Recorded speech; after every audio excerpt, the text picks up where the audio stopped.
ঘোষণা হ'ল হাইস্কুল শিক্ষান্ত পৰীক্ষা অৰ্থাৎ মেট্ৰিক পৰীক্ষাৰ ফলাফল। মেট্ৰিকৰ ফলাফল ঘোষণাৰ পিছতে বৰপেটা ৰোডৰ আৰ্যভট্ট একাডেমিক উৎসৱমুখৰ পৰিৱেশ।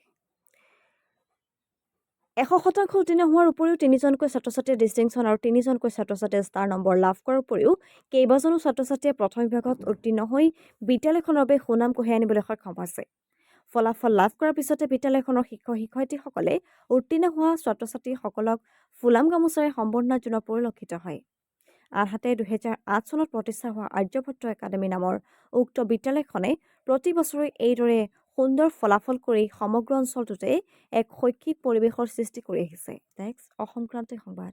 আমাৰ স্কুলৰ এইবাৰ HSLC 2025ত 24 ষ্টুডেণ্ট আমাৰ স্কুলৰ পৰা এপিয়াৰ হৈছিল। তাৰ ভিতৰত 24 ষ্টুডেণ্টে পাছ কৰিছে। 2008ৰ পৰা আমাৰ স্কুলটো আৰম্ভণি কৰিছোঁ ইয়াতে। তেতিয়াৰ পৰাই আমি বহুত সংগ্ৰামৰ মাজেৰে আজিৰ এই অৱস্থাত আহি পাইছোঁ আৰু প্ৰত্যেকবাৰতে এটা ভাল ৰেজাল্ট আমি দেখাব পাৰিছোঁ গাৰ্জেনসকলক।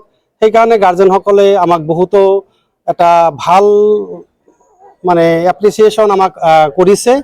তাৰ কাৰণে আমি আমাৰ গাৰ্জেনসকলক ধন্যবাদ।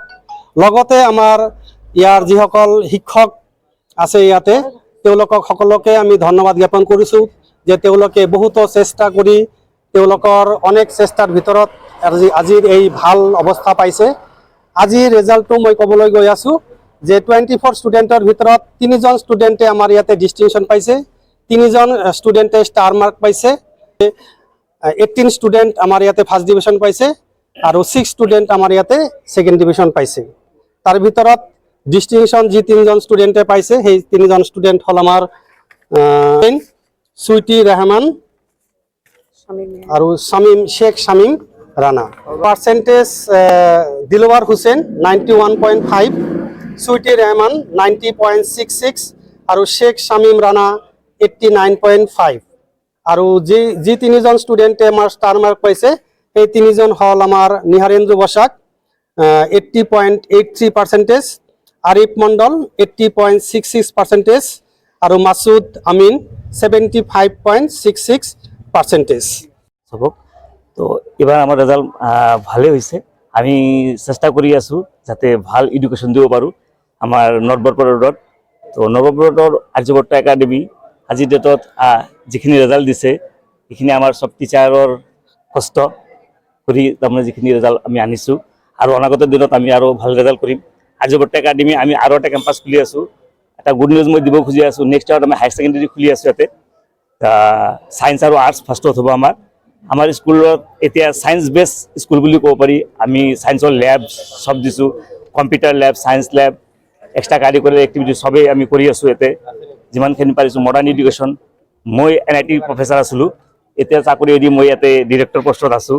আহি মই চেষ্টা কৰি আছোঁ যাতে আমাৰ এই লাইনৰ ইপাৰত এটা ভাল ইনষ্টিটিউশ্যন বনাব পাৰোঁ যাতে কম খৰচত মানুহে ভাল এডুকেশ্যন পাব পাৰে। এইটোৱে আমাৰ তাৰমানে উদ্দেশ্য। Good afternoon, everyone.